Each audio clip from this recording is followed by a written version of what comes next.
Slaters. Slaters, in our last session, we learned so many things about different types of water bodies, isn't it? We discussed lakes, rivers and ponds. All of these are freshwater bodies, which means the water in these does not have salt. Now Slaters, can you all tell me which is the largest water body? Correct, the ocean. Ocean is a large water body, but the water is very salty. The oceans that we see today on our planet Earth have accumulated gradually or slowly over millions and millions of years. Once the gases on the Earth cooled down, it resulted into rain. The various hollows of Earth's surface were covered with water and formed the oceans. The gravity of our Earth did not allow the water to leave the planet. Let's read more about this from the textbook. Slaters, please turn to page number 101. Place your finger on the text as we read. Oceans and seas. An ocean is a large body of water. There are 5 oceans in the world. They are the Pacific Ocean, Atlantic Ocean, Indian Ocean, Arctic Ocean and Southern Ocean, also known as Antarctic Ocean. A sea is also a large body of water, but it is smaller than an ocean. A sea lies between countries and continents, whereas oceans cover most of the Earth's surface. The water in oceans and seas is salty. Thus, we cannot use it for our day-to-day activities. Scientists are trying to develop low-cost methods to convert seawater to fresh water. Slaters, underline the word ocean. O-C-E-A-N, ocean. Ocean is a large water body with salty water and covers around 70% of the earth. Underline the different oceans of the world. Pacific Ocean, Indian Ocean, Atlantic Ocean, Arctic Ocean and Southern Ocean or Antarctic Ocean. Slaters, also underline the word scientist. S-C-I-E-N-T-I-S-T.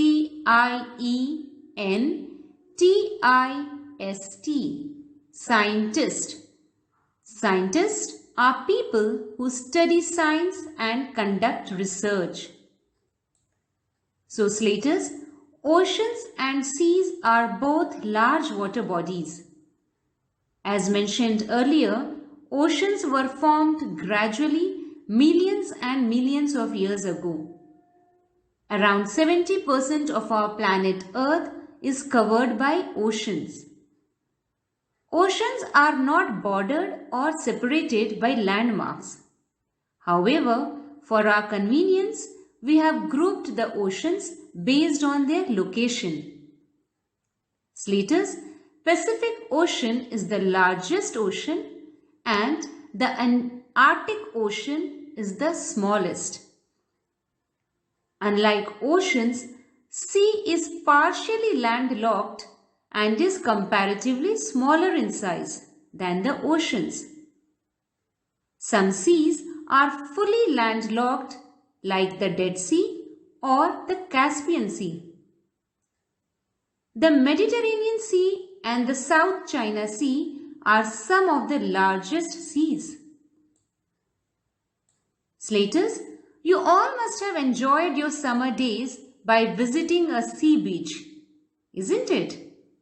While having a fun dip in the sea water, you all must have observed that the sea water is very salty. Slaters, do you know why? Slaters, Slaters, you all know that rocks are made up of salt and minerals. The rocks on the land are continuously weathering, which release the salts. These salts are carried by the rainwater and ultimately reaches the ocean and seas, making them very salty. Some salts also come from the underwater holes in the seafloor. Slaters, with the increasing population in the world, the number of freshwater resources is becoming scarce or less. Water shortage is becoming very common in many urban areas due to increased consumptions. Therefore, many scientists are working on converting seawater to fresh water. Desalination is the process by which excess salts from seawater are removed. However, these methods are very costly. Therefore, low-cost methods are being developed for its widespread use. Now, Slaters, I'm sure you all love to eat different savory dishes, isn't it? But these savory dishes become tasty by adding one very important ingredient. Can you all tell me what is that ingredient? Very good. Salt. Do you all know where does this salt come from? Let's read the textbook and learn more about this. How is salt extracted from seawater? We obtain salt from seawater. In Gujarat, large areas of the seashore have been cut off from the sea by making dikes. These areas are called salt pans. The dikes stop the water from flowing back to the sea.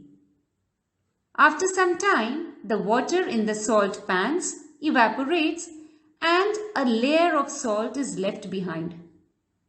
This salt is collected and taken to the factories to be refined. Slaters, underline the word dikes. D-Y-K-E-S, dikes. Dikes are walls built along the seashore to block and collect water in the salt pans. Underline the word evaporate. E-V-A-P-O-R-A-T-E,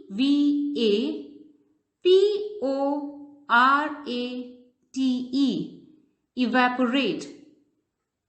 The process by which water turns from water to water vapor or gas by application of heat is called evaporation.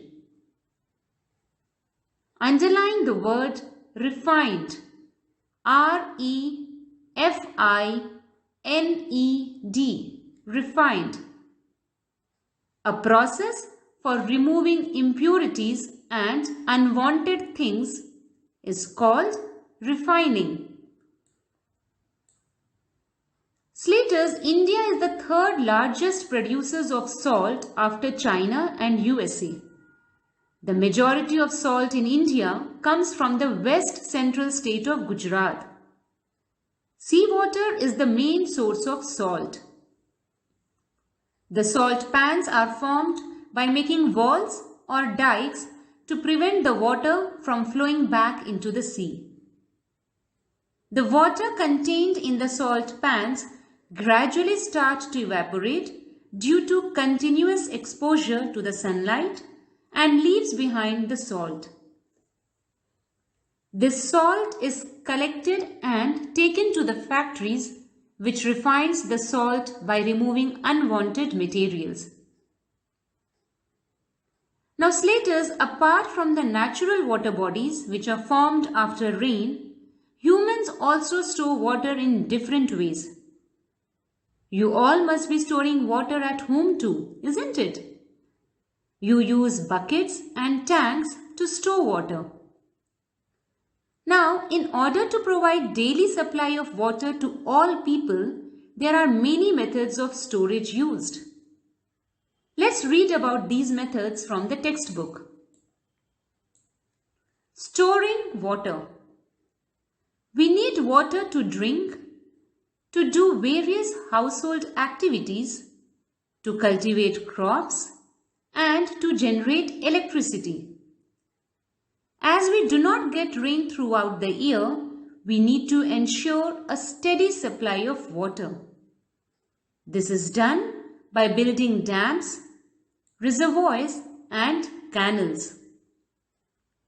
Slaters, as mentioned earlier, to get a daily supply of water, dams, reservoirs, and canals are built on rivers.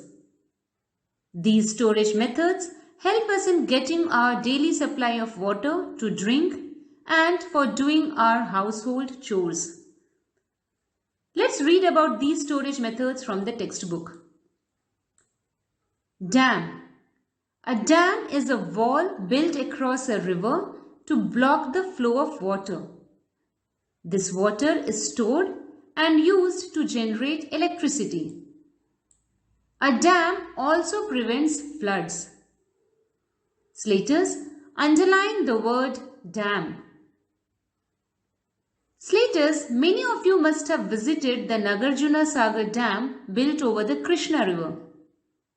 Dam is a structure built across a river or stream. The dams are constructed to store water in a reservoir, which is then used in variety of ways like irrigation and water supply to homes. Dams are also observed to be beneficial for generating hydroelectric power. Dams are also important for preventing floods.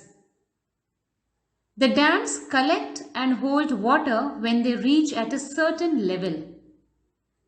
Once the water is collected, the dam releases the water back into the river at a controlled speed or can divert it elsewhere for other uses. Let's continue reading about reservoirs and canals made near the dams from the textbook. Reservoir.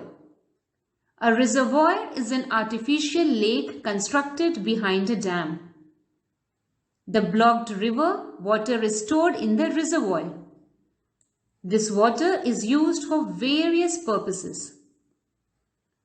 Canals. A canal is a channel or long path dug into the ground. It carries water from a river or reservoir to the fields for irrigating them. Slaters, underline the words reservoir and canals.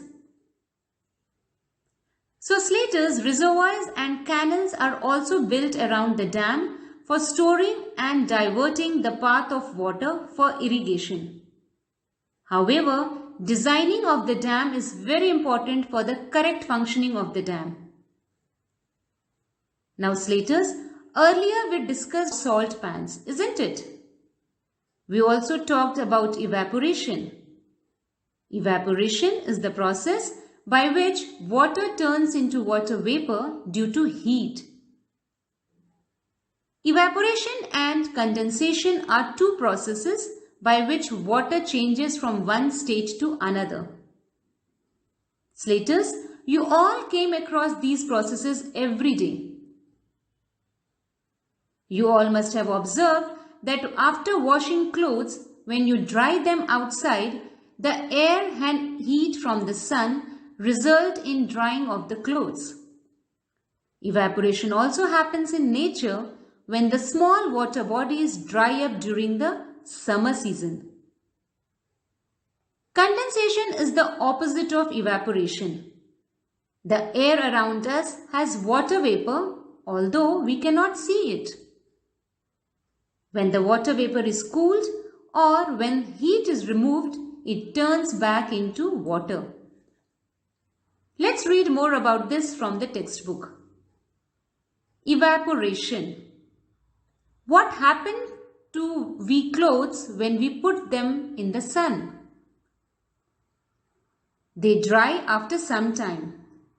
This is because the heat from the sun changes the water into water vapor. The process by which water changes into water vapor due to heating is called evaporation. Condensation.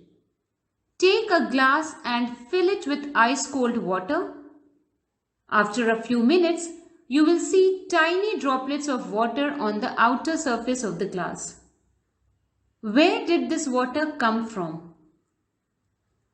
When moist air came in contact with the cool surface of the glass, it cooled down and changed into the water droplets that were seen on the outer surface of the glass. The process by which water vapor changes back to water due to cooling is called condensation. Slaters, underline the word evaporation and condensation. So Slaters, we see both of these processes in our everyday life. We see our hair dry after a head bath. We see that the mopped floor dries out after some time.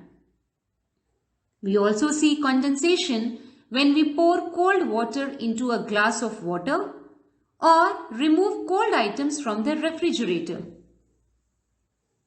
You also see this when you cover a hot utensil with water and then open the lid after some time. The lid is covered with tiny drops of water. This is because the water vapor has turned into water after touching the cool surface of the lid. So Slaters, with this we end our today's session. We learned many things about water and methods of storing water. I would like you all to practice the spelling of the new words and also learn their meanings. I will meet you all in the next session. Till then, keep learning, dear Slaters. Thank you.